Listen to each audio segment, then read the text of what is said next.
Now, there are multiple threads that we can pull from in this game. OG Anunoby's remarkable shooting helped the Raptors stay in this one throughout the game. Dennis Schroeder was impeccable on the court, and he had a great two-way performance, as did Jakob Poeltl. And the rookie Grady Dick was impressive yet again tonight. After sort of breaking out against the Philadelphia 76ers this weekend, he has become a little things king, and I want to highlight that in today's film room. And finally, with the Raptors and Wizards all tied up at 107, Toronto looked to Siakam one more time, and he delivered. What's the first thing you think of when I say basketball in Cleveland? Restaurants, employment, sales, a whole school in Akron, you name it.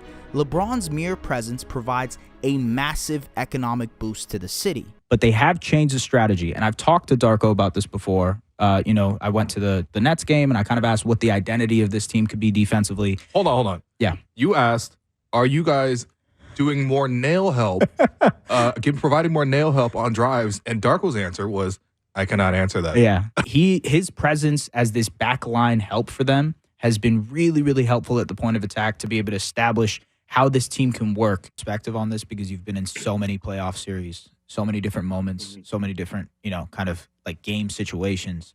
From your perspective, I've always wondered this, what is the difference between regular season basketball and playoff basketball that makes it what it is? A point of reference here, I wrote about this for Forbes, I think, at the All-Star Weekend. I got to talk to a lot of players about this, got to talk to Steph Curry, Jaylen Brown, all these types of players.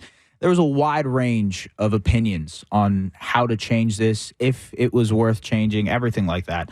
I want to go back to the summer in July when you were sort of still deciding your free agency destination and, where you might go for this year. What was sort of the conversation with Toronto in terms of expectations, what was on the table, what you kind of wanted to do this year with the Raptors? While things are looking bright for the Eastern Conference and the Brooklyn Nets, who wait for a healthy Kyrie Irving and Kevin Durant next season, across the Brooklyn Bridge and into Manhattan, there's still trouble in Madison Square Garden with the New York Knicks. Wesley Matthews kicks it out. The Red Seas part, and guess what? Giannis get the slam to go. I don't know what the rim did to deserve that one. The Eastern Conference has been an absolute dogfight this year. Francis the Predator Ngannou, the UFC's most terrifying man, became the undisputed heavyweight champion this past weekend after defeating interim champ Cyril Gane via decision. Bold, really bold statement coming from a 20-year-old who plays in the same league as, for example, Luka Doncic, John Morant, and Trae Young, none of whom are older than 23. For the latter half of the 20th century, and well into the 21st, the city of Cleveland and its sports teams were said to be cursed. Anything is possible. If you're a basketball fan, you've heard the phrase a million times. But when Kevin Garnett grabbed the mic post-game after winning his one and only NBA title in 2008 and made that proclamation, it truly was the culmination of everything he had gone through in his career and his life. What's up, guys? I'm S with Def Pen here at the Scotiabank Theater in Toronto to talk to all the Spider-Man fans about the latest movie, Spider-Man: Far From Home. What's up, guys? I'm S here with Def Pen at Nathan Phillips Square in Toronto, and we're going to take a look at what Raptors fans think about the season, the NBA championship, and the parade. It has been 600 days since the Toronto Raptors played a regular season game right here at the Scotiabank Arena, which means anybody that's coming to the game right now should be a die-hard fan, right? So let's test that theory out. To figure out what might be next for basketball in Cleveland, I had to talk to a good friend of mine, Ohio native, basketball enthusiast, and food critic, Mark Schindler.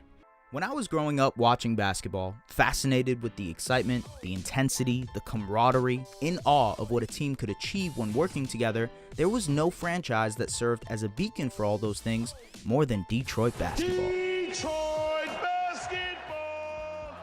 Man, tell me, Absolutely. how long you guys been doing this for, man? So we've been at this location for just a little over 2 years. Yeah. Collectively, I've been in the food industry for 27. So why cheesesteaks? Because Detroit, you don't hear about Detroit cheesesteaks, right? But why cheesesteaks? Welcome to True Sports TV. We are joined by a two-time NBA champion, current Los Angeles Lakers assistant coach, Phil Handy. Coach, Thank you very much for joining us here on True Sports TV, man. It's a pleasure. Hello and welcome to the No Good Podcast. Hello, everyone. Welcome to the No Good Podcast. We are joined by a legend. Hello, everyone. Welcome to the No Good Podcast. We have an extremely special guest. This man really needs no introduction, especially for our Canadian listeners. He's one of the flyest politicians in the world, the leader of the New Democratic Party of Canada. This is Jagmeet Singh. Jagmeet, my life of Punjabi friends has prepared me for this moment right here to use the phrase with the leader of the NDP. So, Sat Sri Akal ji. Wow, amazing. Sat Sri Akal ji. I should say, Halesh Mushatore. Yes, let's go. Khubi, I hope. Khubi. Khuba, merci. Okay, good to hear. NBA landscape, like you mentioned, has changed completely, even from when you were playing, right? It's completely shifted. The pace is a lot faster. The amount of buckets that guys are just getting is at a different level now.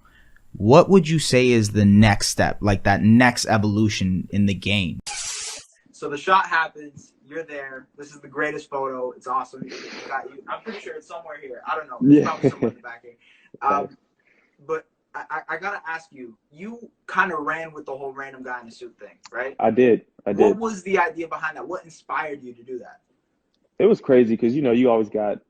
Well, first of all, my pops was like, "Man, don't do that. Don't put that on no shirt. That's gonna for the parade's gonna be." I said, "No, I'm gonna embrace it." Who's gotten a chance to play at the highest level of basketball?